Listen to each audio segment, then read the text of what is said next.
안녕하세요. 인문학 열전 김갑수입니다. 어떤 기업체 CEO가 하는 말인데요. 소크라테스를 만나서 점심 한 끼 했으면 소원이 없겠다, 이런 말을 합니다. 글쎄요, 저라면 뭐 두려울 것 같은데요. 만약 소크라테스랑 점심을 먹는다면 메뉴 하나 정하는데도 얼마나 많은 논증 과정을 거쳐야 되지 않나, 그런 생각 때문에 말이죠. 그런데 그 CEO는 왜 소크라테스를 만나고 싶어 했을까? 아마도 인문적인 정신에 대한 허기, 그것 때문에 그런 게 아닐까 생각이 듭니다. 오늘 점심 식사를 함께하는 건 아니지만요, 만난 커피 한 잔과 더불어서 인문적인 얘기의 향연을 또 만들어 보도록 하겠습니다. 서양사학자신 서강대 김영환 교수 자리에 모셨습니다. 선생님 안녕하세요. 예, 안녕하십니까. 네. 사실 김영환 선생님 뵙고 어떤 대화를 나눌까 이런저런 생각을 해봤습니다만, 아무래도 이제 선생님이 제시했던 여러 가지 책 속에서, 글 속에서의 메시지와 더불어서 인간이 오랜 세월 품어왔던 그 유토피아에 대한 어떤 꿈, 이걸 다루고 싶습니다. 이 베이컨이 그 과학 기술이 발달하는 이 사회에 대해서 그 필요성을 많이 역설한 사람 아니겠습니까? 그렇죠. 예, 그가 지금 우리 당대를 바라본다면 어떤 진단을 할 거라고 예측이 되십니까? 글쎄, 유형적으로 보면은 그 베이컨이 꿈꾸고 생각했던 모든 그 현상이 어떻게 보면 실현이 된 거죠. 그러니까 자기의 꿈이 실현됐다고 보는데, 만약에 제가 생각하기에 다시 살아나서 지금 21세기의 오늘의 문명을 돌아본다고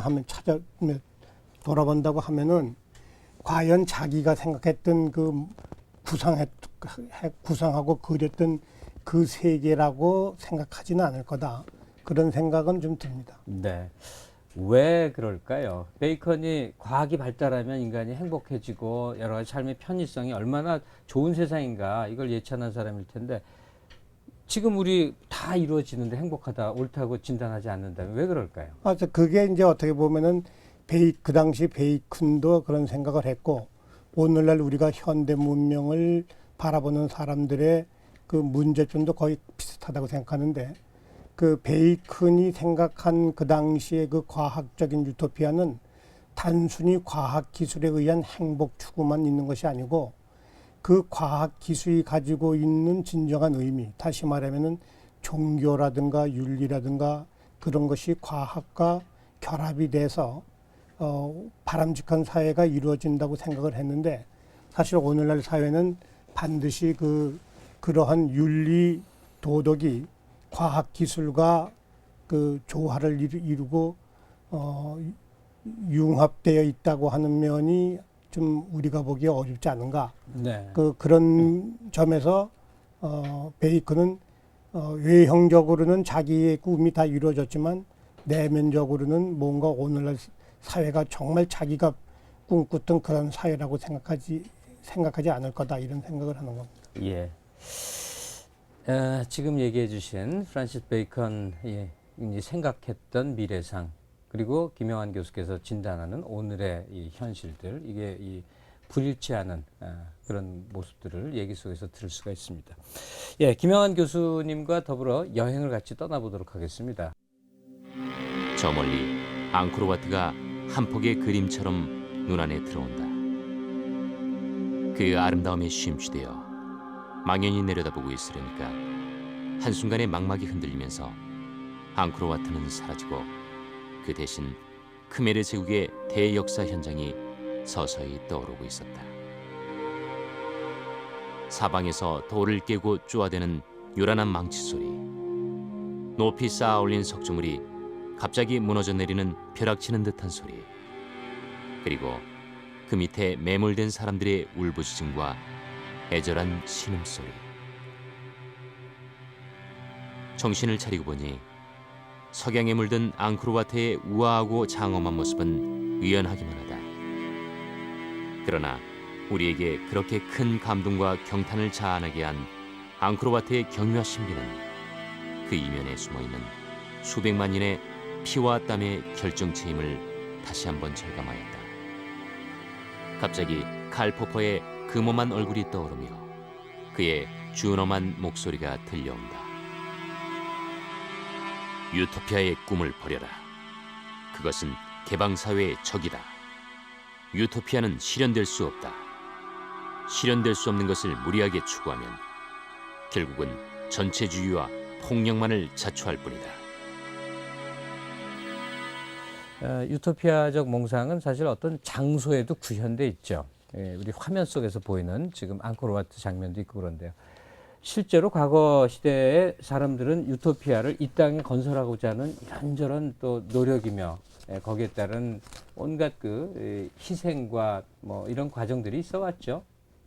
어떻게 보면 유토피아라고 하는 것이 자기가 그리는 이상향이라고 한다면은 거의 모든 사람이 다 유토피아를 그 나름대로 가지고 있다고 볼 수가 있겠죠. 예. 더구나 그 권력을 갖고 있거나 힘을 갖고 있는 사람은 그만큼 또 그 유토피아에 대한 자기의 어떤 영원 불멸을 유지하려고 하는 그러한 동경이라든가 야망이 크지 않겠습니까?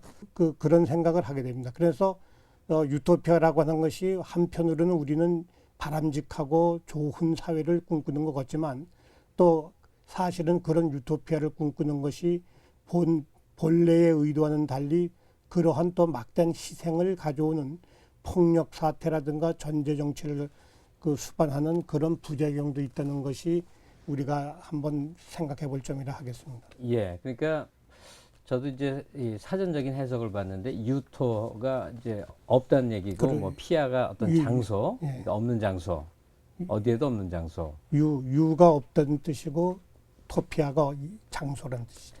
예, 그런 해석을 본 바가 있는데, 그러니까 지금 말씀해 주신 대로 우리는 정말 아름다운 문화 유적지로 생각하는 앙코르와트 그 유적이 사실은 몇백 년 후에 이 어떤 아주 그 강압 통치에서 이루어졌던 킬링 필드와 사실은 유사성을 느낄 수 있다.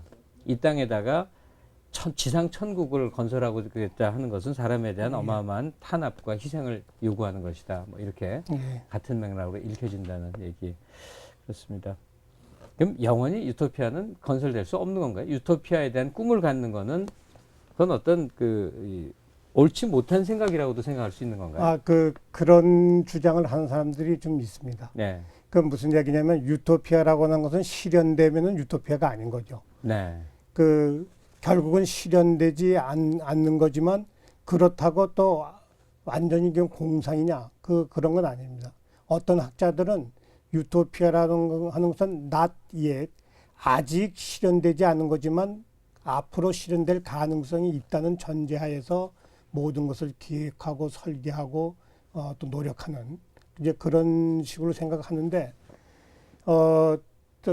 따라서 영원히 실현되지 않는 면 때문에 우리에게 항상 새로운 꿈을 불어넣어주고 새로운 어떤 희망을 불어넣어주는 장점은 있지만 만약에 그것이 실현돼가는 과정을 본다면은 오히려 거기는 부작용이 굉장히 많다. 대개 폭력이 동원되든가 아니면은 억압이 동원되든가 왜 그러냐면 이상사회라고 하는 것은 가장 좋은 사회이기 때문에 그 사람한테는 두 개의 사회가 있을 수 없고 오직 하나의 완벽한 사회를 추구하기 때문에 거기에 맞지 않는 사람들은 전부 다 제거당하거나 배제될 수밖에 없기 때문에 그래서 유토피아를 추구하지 않는 것이 좋다.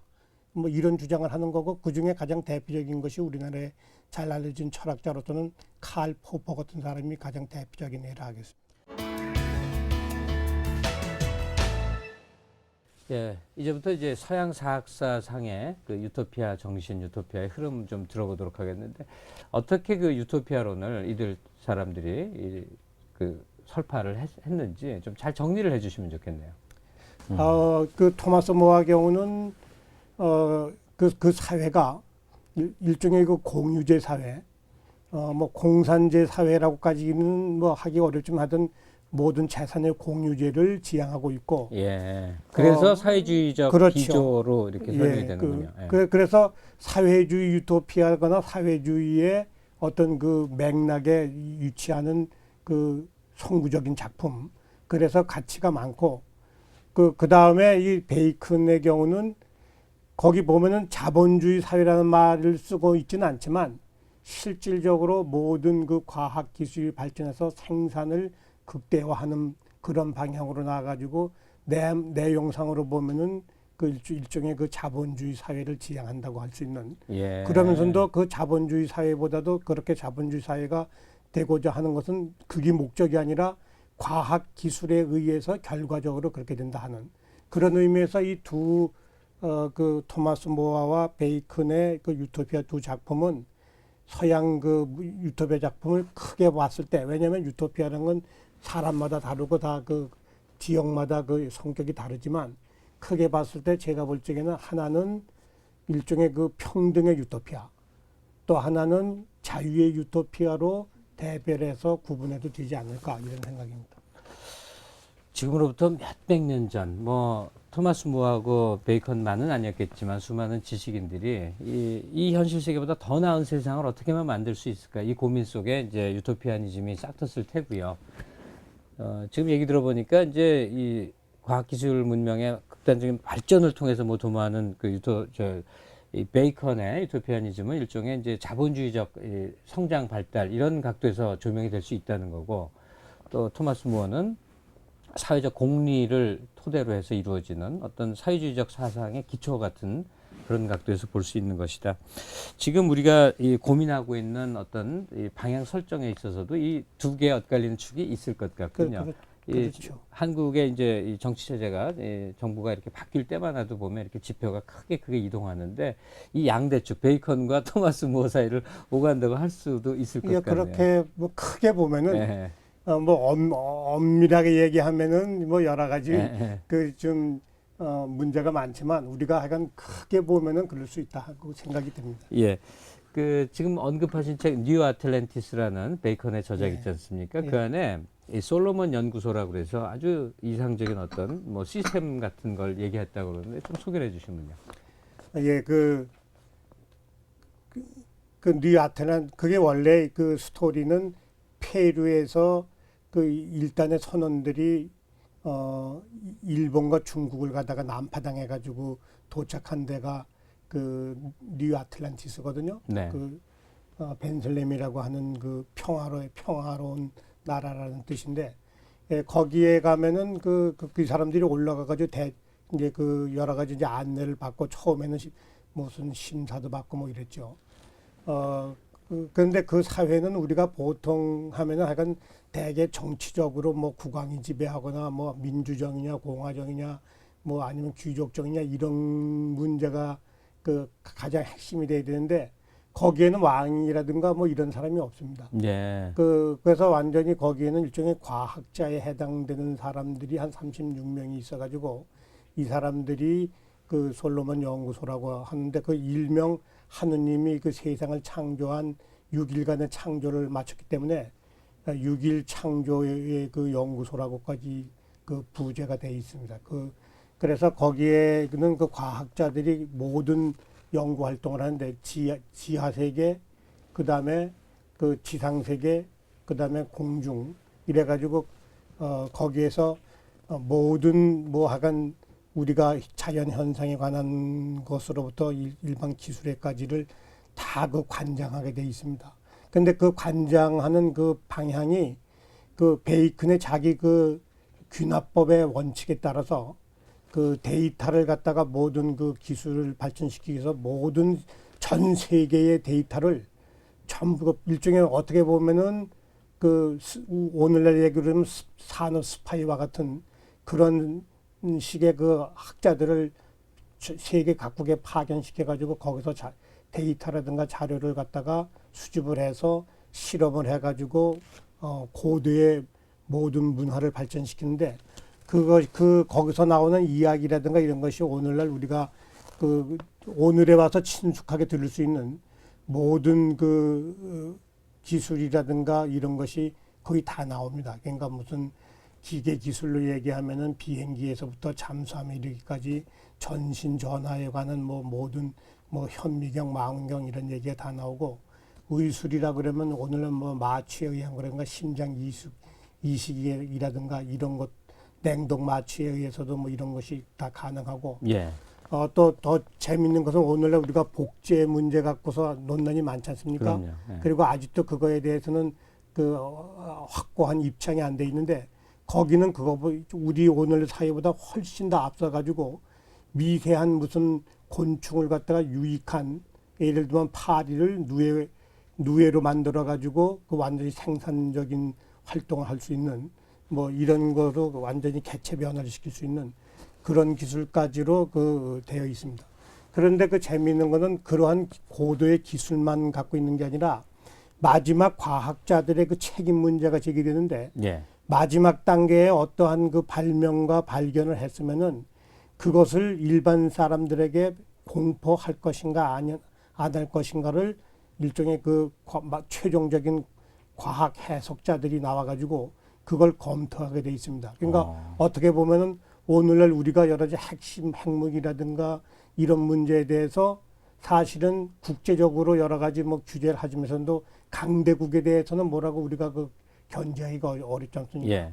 그런데 이미 거긴 자체 내로 그런 모든 발명과 발견에 대해서는 자기네가 그걸 검토하고 그것이 유익하면은 공포하고 만약에 여러 가지 문제가 있다 그러면 보류한다든가 그리고 그런 의미에서 그리고 모든 중요한 것은 과학자들의 심성이라든가 도덕 윤리가 중요하기 때문에 그 종교에 대한 그 신념들을 아주 그 과학자일수록 종교를 중시하는 그러한 그 사회가 뉴 아틀란티스 사회입니다. 그러니까 과학적 발명이 일반인 많은 사람에게 유익한가 이것을 검증하고 발표한다는 것은 과학 윤리에 대한 관점이 그렇죠. 이미 베이컨에게 있었던 얘기 아니겠습니까? 그렇습니다. 지금 여러 가지 쭉 얘기해 주신 그 뉴 아틀란티스 솔로몬 연구소에서 연구한다는 그 분야가 현대 과학의 각 분야를 예견한 것이다 이 말씀 아닙니까? 그렇죠.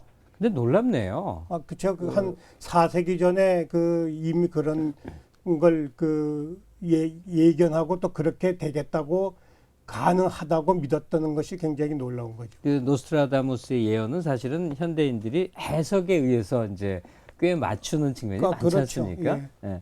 근데 지금 얘기하신 그 베이컨은 사실은 상당한 부분을 예견을 했다는 얘기네요. 예견을 하고 이론상으로는 베이컨은 뭐냐면 원칙적으로 그것이 그 법칙으로서 가능하다고 생각을 했던 거죠. 그러니까 네.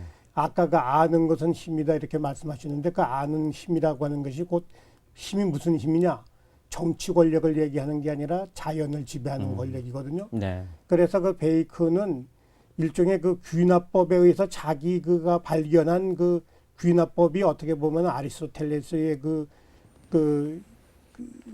이른바 논리학을 완전히 바꿔놓는 새로운 논리학이라고 생각한 건데 그 방법만 도입이 되면은 완전히 사회를 바꿔놓을 수 있다. 왜 그러냐면은 그 자연의 법칙, 자연의 그걸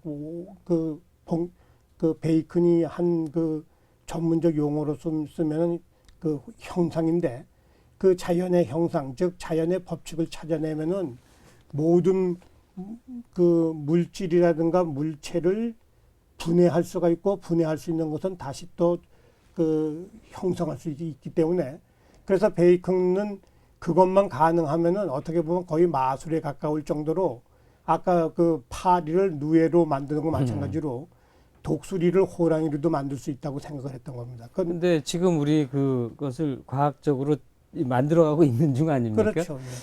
야, 그러니까 그게 400년 전이면 말이에요. 그렇죠. 이게 이런 오늘날의 과학 문명은 상상도 할 수 없었을 텐데.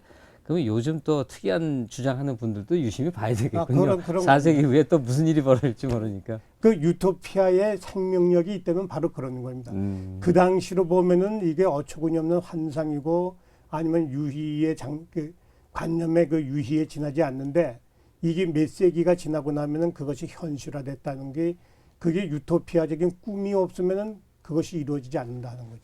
선생님 지금 얘기 통해서 이제 계속 이 프란시스 베이컨의 얘기 한 축으로 또 토마스 토마스 무어는 어떻게 다를까 이 생각을 해보거든요. 일단 토마스 무어의 저작물은 이제 유토피아 아닙니까? 예, 그렇죠. 그러니까 베이컨의 신 아틀란티스가 이제 배 타고 가다 난파해서 예. 난모를 섬에 들어가서 뭔가를 보고 온 얘기라면 이 유토피아 역시 선원들 나오고 그런 얘기 아닌가요? 그게 원조죠. 예. 그게 먼저 그 당시 이것도 또 그 히슬로디라고 하는 그 항해사가 그는 약간 또 철학적인 소양이 깊은 사람이 똑같이 그 난파당했다가 유토피아에 그 상륙을 해서 돌아와 가지고 그 유토피아를 썼는데 사실 거기에는 그 여러 가지 그 뒤에 해석하는 사람들에 따라서 많은 얘기가 있습니다. 예. 이 토마스 모어가 어떤 의도로 이 책을 썼느냐. 뭐 그래서 거기에 하나는 서양 사람들이 지금 유럽 사람들이 그 종교 도덕적으로 타락돼 있기 때문에 오히려 그쪽의 유토피아 사회를 갖다가 묘사함으로써 이 사람들에게 경각심을 주기 위한 거다.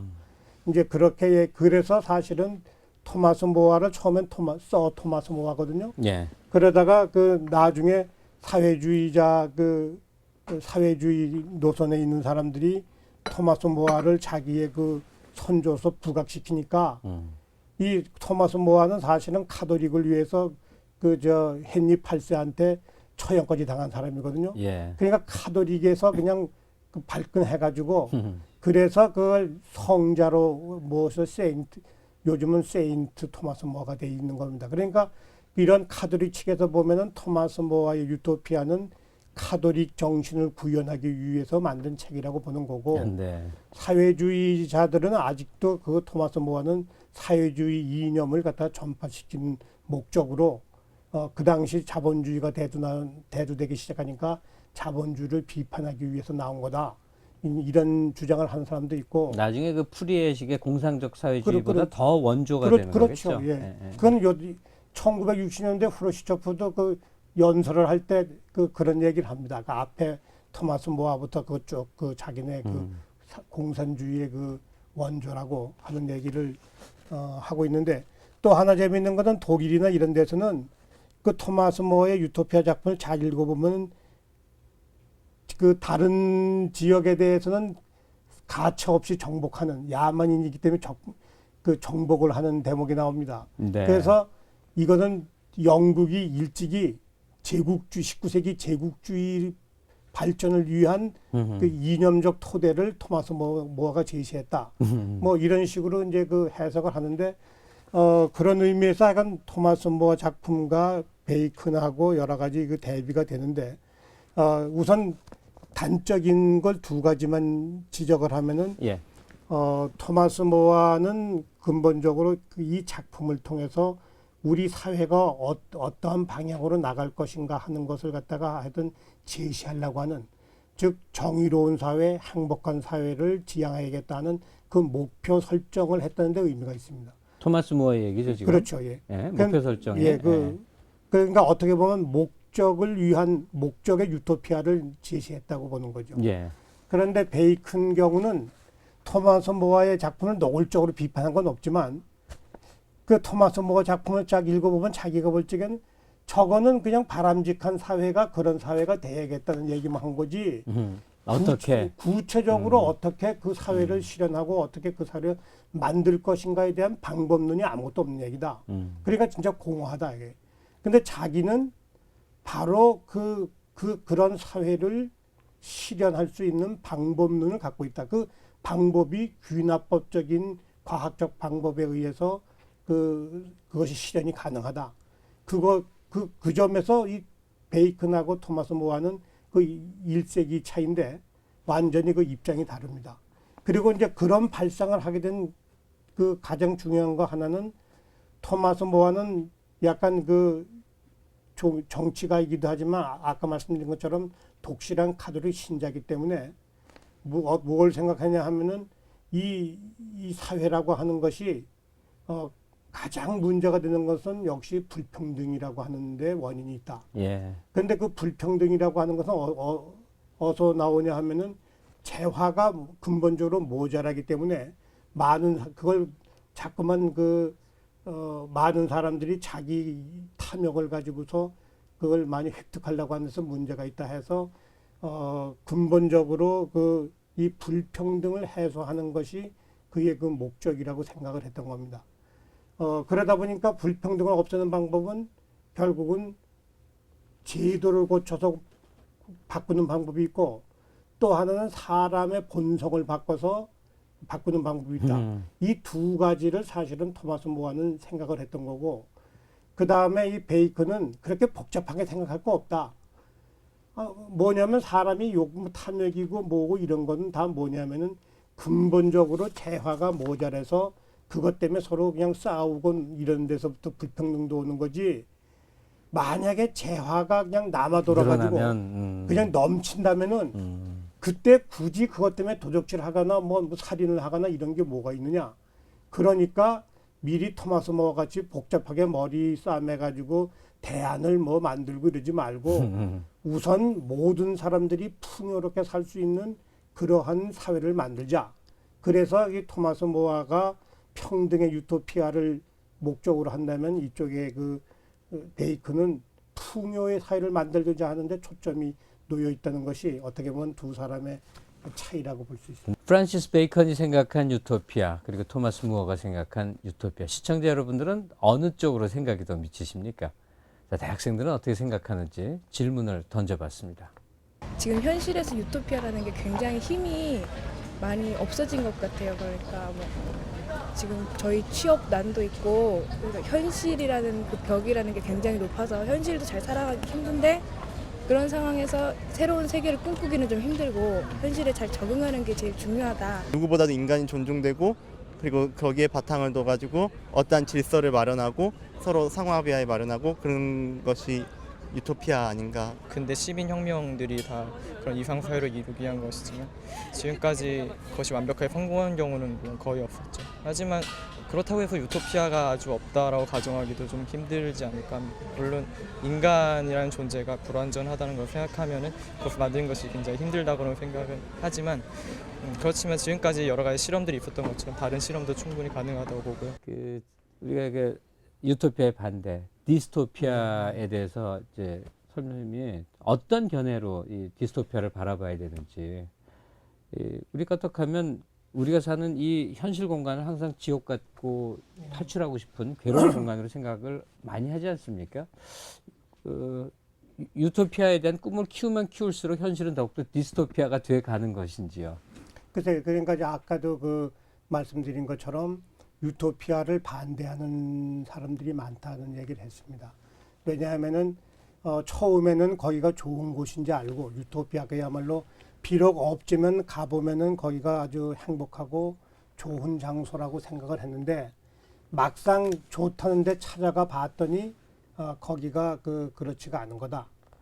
그런 의미에서 유토피아를 추구하는 것은 오히려 바람직하지 않고 그거는 실현되면은 오히려 악몽이 되니까 그것을 미리 우리가 막아야 되겠다. 이제 이런 주장을 하는 건데 거기에는 하나는 유토피아에 대한 반대도 있고 어떻게 보면 한대는 지금까지 서양 문명이 어떻게 보면 현대 문명이라고 하는 게 어찌됐든 서양 중심의 문명으로 전개돼 왔으니까 예. 그 서양 중심의 문명 그 중에서도 진보 사관에 의한 그 역사의 그 진행이 이것이 굉장히 문제점을 안고 있다 하는 것을 갖다가 비판하는 그 문명 비판의 성격도 강하게 제기돼 있다고 봅니다. 그런데 이제 문제는 아무리 디스토피아로서 그 문제점을 유토피아가 갖고 있는 위험성에 대한 경고는 될지언정 제가 볼 적에는 그 인간이 하여간 현재 생활에서 만족을 느끼지 못하는 한 항상 불만과 불평이 있는 한 유토피아의 꿈은 좋든 나쁘든 지우기는 어렵다. 그렇게 말씀을 드릴 수가 있습니다. 지금 그게 뭐 유토피아를 실현해 나가는 과정이라고는 더 이상 생각 안 하겠지만 과학은 계속 진보하고 있지 않습니까? 그 중에서는 이제 정확히 말하면 과학이라기보다 이제 기술 분야가 될 그렇죠. 텐데 예, 이 디지털 기술 말이죠. 그렇죠. 인간의 이 신체 변경을 통해서 종적인 단일성까지는 이제 훼손할 거라는 예측들을 하던데요. 그렇죠. 디지털 기술 개발의 미래를 생각하면 일단 공포부터 앞서요. 예. 예. 이게 베이컨이 예상했던 그 미래하고는 정반대 예. 미래상을 우리한테 느끼게 해주지 않습니까? 예, 그렇습니다.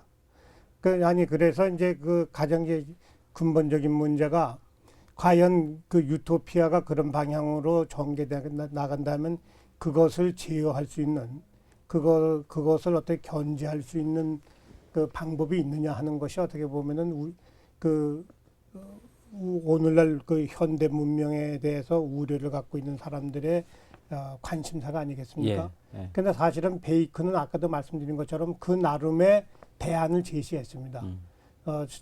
자기는 그거에 대해서 그 모든 발명 발견에 대해서 무조건 활용하는 것이 아니고 사회에 유익한가 아닌가 하는 것을 결정하는 예. 최소한의 종교적 윤리적인 장치를 마련했는데 오늘날도 그런 장치가 마련되느냐? 그것이 지금까지 간단한 얘기가 아닙니다. 보면은 그래서 제가 볼 적에는 거기는 방법은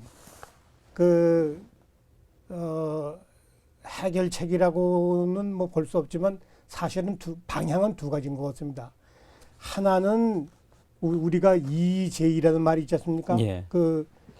이열치열이라는 말이 있고 열을 열로서 제압하는 거 마찬가지로 결국은 과학 기술이라고 하는 것은 우리가 막는다고 그렇게 막아지지도 않고 연구하는 사람들의 생리라고 하는 것은 하여간 끊임없이 지속될 겁니다. 그래서 과학 문명이 우리가 좀 위험성이 많다고 해서 과학 기술을 갖다가 없앤다. 이건 사실 있을 수 없는 얘기거든요. 불가능한 얘기죠. 그러니까 결국 이걸 해결하는 방법은 더욱더 과학 기술이 발전을 시켜가지고 문제되는 것을 제거할 수 있는 그런 한 단계 더 높은 과학 기술을 발전시키거나 예. 이건 논리적인 얘기죠. 예.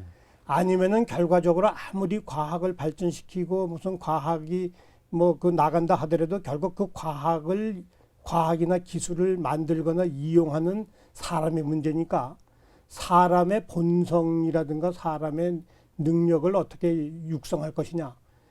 그런 의미에서 결과적으로 우리는 다시 인문학 문제로 이 유토피아라고 하는 거하고 결국 이 인문주의라든가 인간성이라든가 이 윤리 도덕의 문제가 거기서 결합되는 하나의 탈출로를 또 하나 생각해 볼 수 있지 않는가.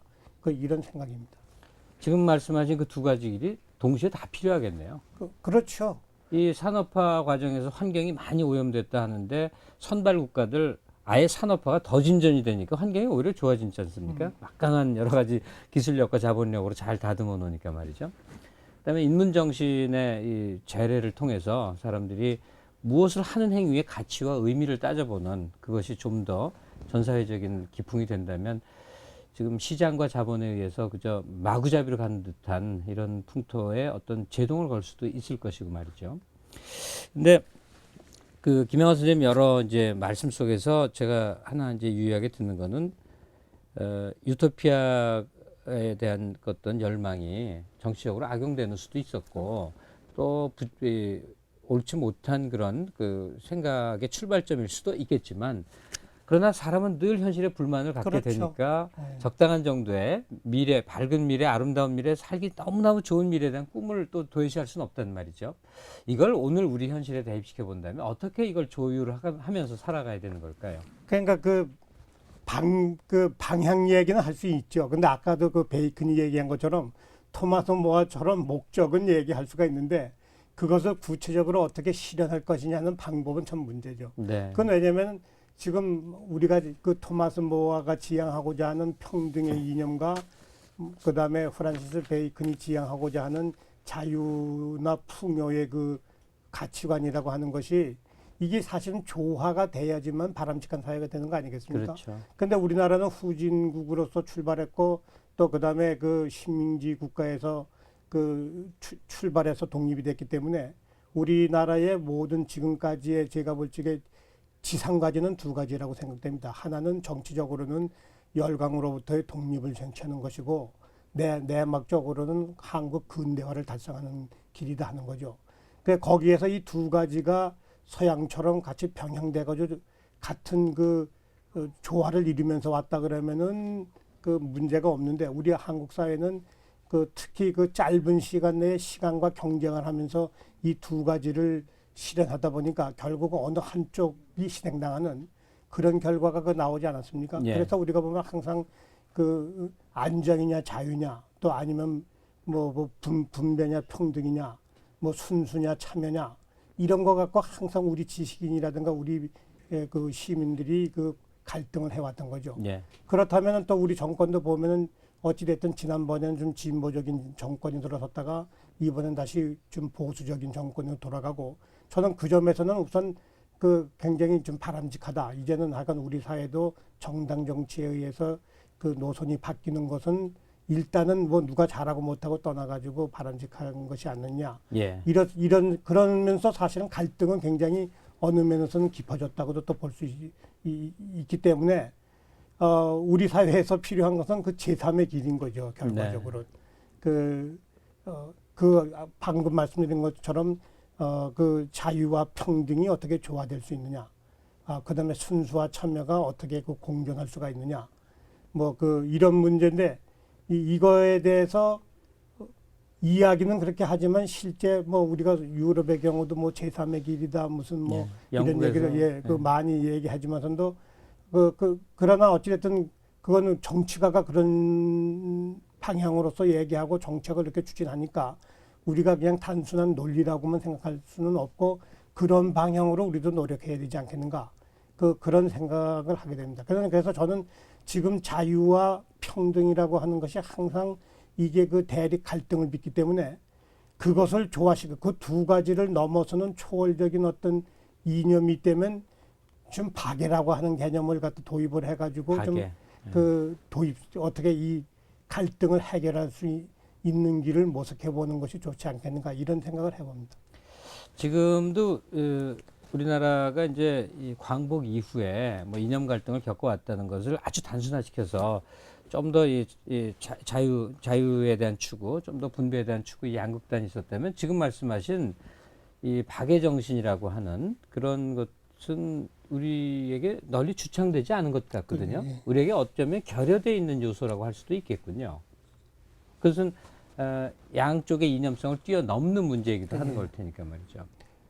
그래서 그 박애 내지 우애라는 개념은 사실은 지금 자유평등 박애라고 하는 거는 사실 프랑스 혁명 이념이거든요. 예.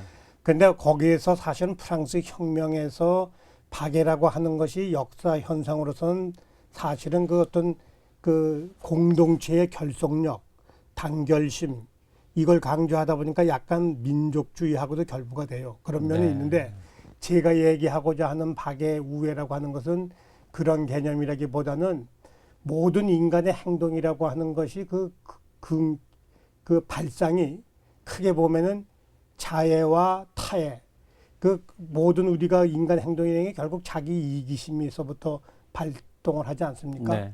그 대체적으로는 그 자기를 사랑하는 마음에서부터 또는 그런 심리에서부터 활동을 하는데 또 한편으로는 약간 공동체를 생각하는 그러니까 나와 남과의 유대관계에서 형제처럼 또 아니면은 친구처럼 생각하는 그러한 좀 타의 정신이라고 하는 것이 있어가지고 우리가 사회가 유지되고 있는 거지 모든 것이 완전히 자애로만 돼 있다 그러면 사회가 결속이 되지 않는 거거든요. 예. 이제 그런 면으로 봤을 때 그 남의 그 고통이라든가 즐거움이 곧 나의 고통과 내 즐거움으로서 받아들일 수 있는 그러한 그 상황이나 단계에 이른다면은 그 지금 항상 자유와 평등이 서로 모순되고 갈등을 빚는 것. 예를 들면은 자유라고 하는 것이 강조되면은 결과적으로는 경쟁을 하게 되고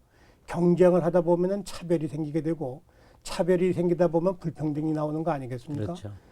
그런데 결국은 자유라고 하는 것은 남과 나와의 그 동등한 자유라고 하면은 그 평등이라든가 이런 문제에 대해서도 어느 정도 우리가 해결할 수 있는 어떤 실마리가 좀 찾아볼 수 있는 거 아닌가 그런 의미에서 하여튼 자유 박애라고 하는 그 개념을 한번 검토해봐야 하지 않겠는가. 근데 이거는 뭐 제 독창적인 얘기는 아니고 네. 프랑스 학자 가운데 아탈리 같은 사람도 그런 얘기를 하고 있습니다. 네, 작가 아탈리.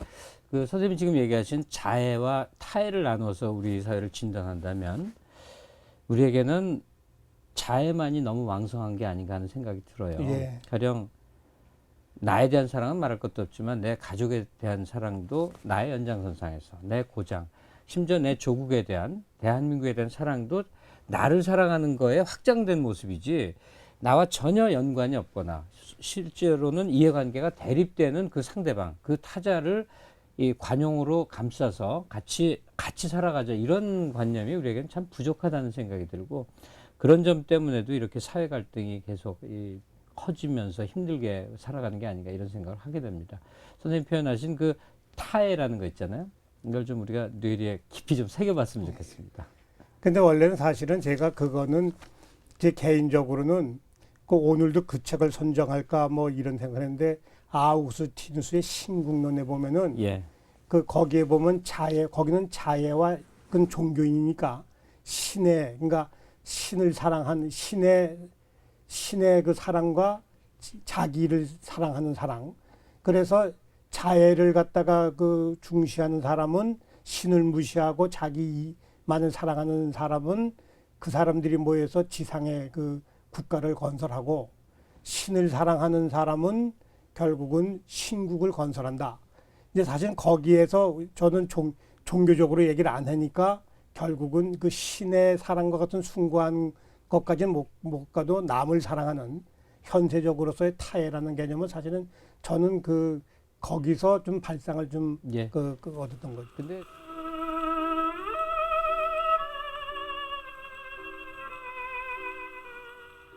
예, 낭송은 듣는 사람을 향해서 쏘는 언어의 화살이다, 이런 표현 있죠. 김영한 교수께서도 참 여러 중요한 저작들을 쓰셨는데, 오늘 본인의 음성을 통해서 우리가 이제 또 직접 들어보는 기회를 갖겠습니다. 여기 뭐 많은 책 중에서도요, 몇 권의 책이 있습니다. 그 중에 선생님께서 좀 권해서 읽어주실 대목이 있다면, 직접 저술을 하신 대목에서요. 예, 제가 오늘 그 주제가 유토피아이기 때문에 유토피아의 글 가운데서 결론 부분에 대한 걸 한번 읽었으면 합니다. 예, 서양의 지적 운동이라는 편저군요.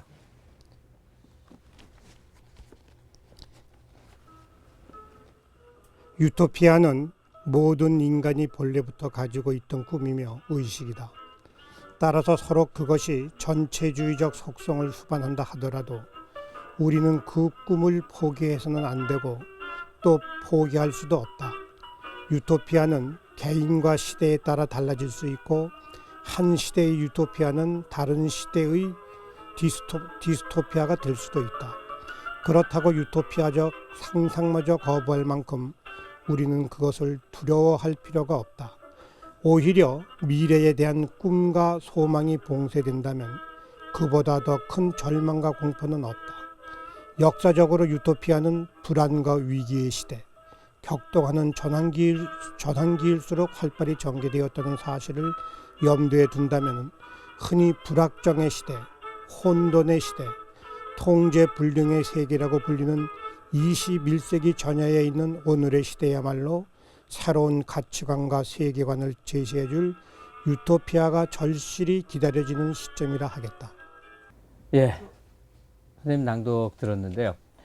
뭐 오늘 나눈 얘기들의 집약처럼도 들립니다만, 우리 시청자한테 어떤 얘기인지를 다시 한번 설명을 해주시면 어떻겠습니까?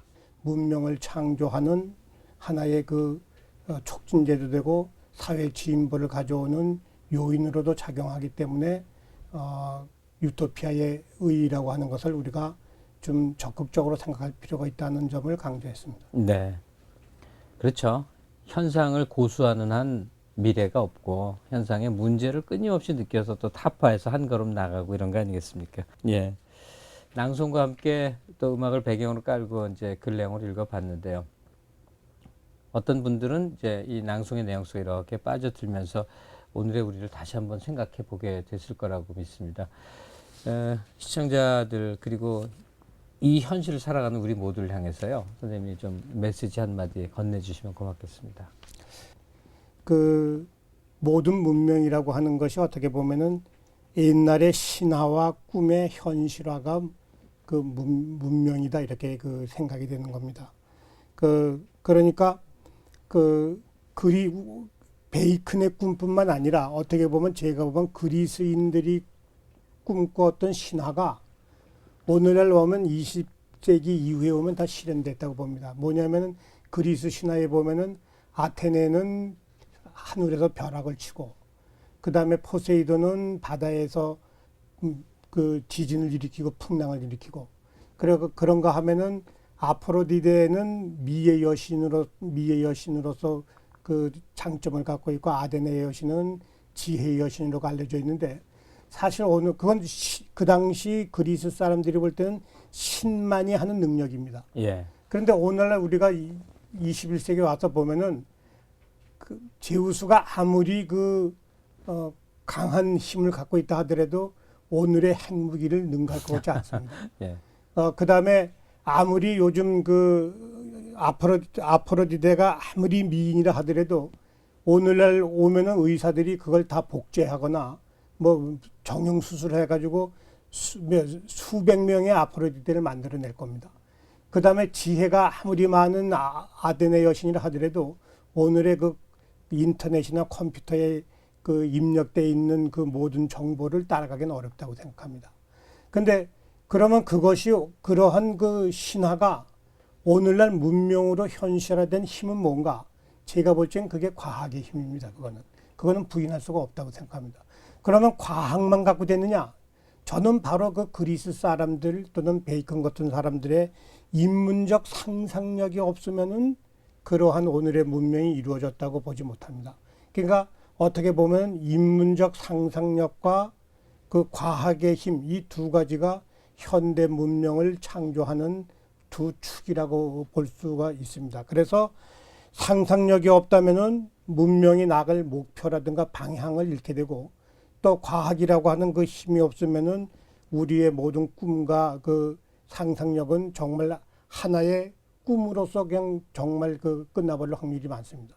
그런 점에서 앞으로는 우리는 이러한 인문적인 아무리 과학 시대라 하더라도 그 과학을 이끌어가는 인문적 상상력이 중요하다는 것을 좀 제3 각성을 해줬으면 좋겠다는 것이 제 생각입니다. 네. 뭐 세계도요 두고 싶고 두어야 할 말씀 너무 많아갖고요. 정리를 잘 못하겠는데 곰곰 곱씹고 또 생각하겠습니다. 오늘 출연해 주셔서 고맙습니다. 말씀 감사합니다.